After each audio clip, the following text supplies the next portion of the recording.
Have you ever stopped to wonder who really owns your favorite team? For decades, that was a pretty simple question. But right now, there's a quiet revolution happening in the owner's box. And it's a huge shift from passion to pure profit. And believe me, it's changing the very soul of the sports we all love. Yeah, we used to think of team owners as, these lifelong fans who made a fortune and then went out and bought a piece of their childhood dream. It was a passion project, right? A really, really expensive trophy. But that whole picture is fading. The new owners, they're financial giants. We're talking private equity firms who look at a team and they don't see a trophy. They see an undervalued company, a strategic asset just waiting to be optimized for maximum return. So how in the world did we get here? Let's dig into this fundamental shift from sports being a rich fan's hobby to a calculated Wall Street-level investment.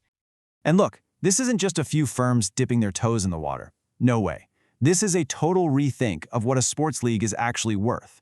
These investors, they look at leagues that have been run the same way for like 50 years, and they see a massive opportunity. They believe sports are a global asset class that's been chronically undervalued, and, let's be honest, maybe a little poorly managed from a pure business perspective.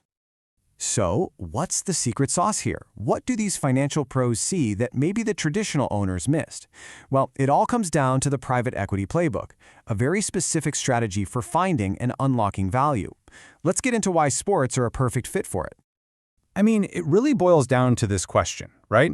Why would a firm that normally buys, a software company or a chain of factories suddenly get so interested in something like rugby or motorsports? What is it that makes a sports league the perfect investment? Well, the answer is baked right into the structure of the business itself. It comes down to three things that are basically music to an investor's ears. First, you've got this incredibly predictable revenue. We're talking multi-billion-dollar TV deals that are locked in for years. That kind of certainty is almost unheard of in other industries. Second, there's just this explosive potential for global growth in markets that are just getting started. And finally, there's a strong belief that a lot of leagues just haven't figured out how to make all the money they could be making, that there's a ton of untapped commercial potential just waiting to be unlocked. And let's be super clear about the scale we're talking about here. Billions, with a B. In an age where you can watch pretty much anything on demand, live sports are kind of the last bastion of must-see-it-now television. And that live audience is incredibly valuable to advertisers and broadcasters, which creates this fire hose predictable cash that, you guessed it, investors absolutely love.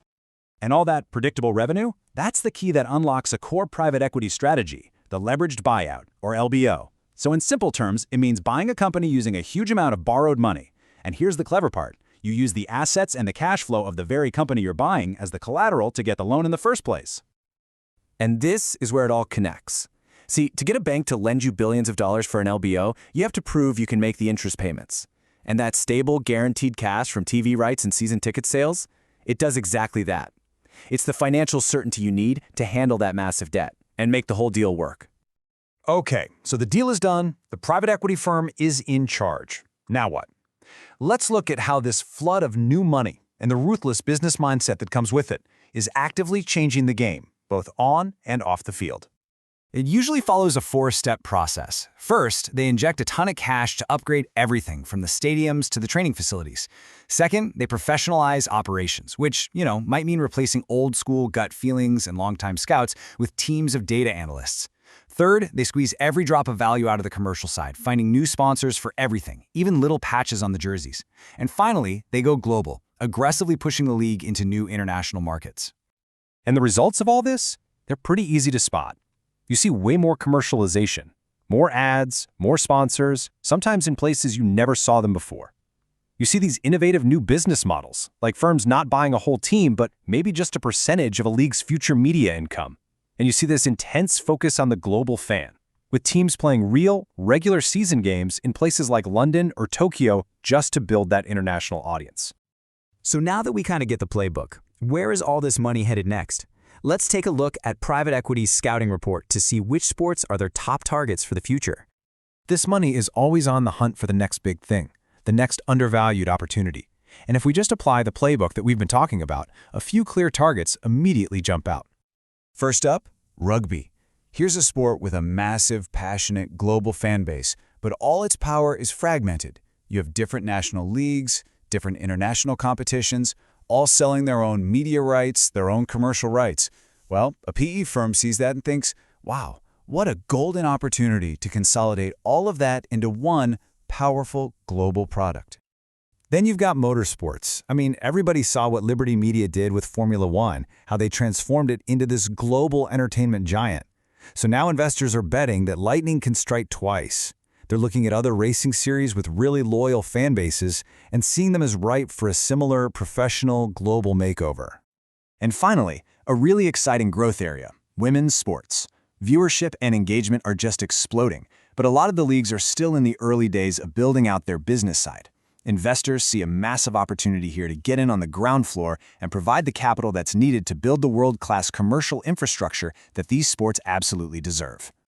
All right, let's bring it all together for the final score. When you add it all up, what does this whole financial revolution really mean for the future of sports? I think the most important thing to take away is this fundamental change in perspective. Because when you stop seeing a team as a passion project and you start treating it like a strategic asset, every single decision changes. Suddenly, it's not just about winning games anymore. It's about optimizing everything from ticket prices to fan data, all to maximize financial returns. And all of this leads to the final, and I think the most important question. This new era, it's probably going to bring more investment, better broadcasts, more global reach. But as our teams and our leagues are run less like sports clubs and more like financial assets, what is the final score for the fan? What happens to the soul of the game when the primary goal is maximizing shareholder value? That is the real unknown.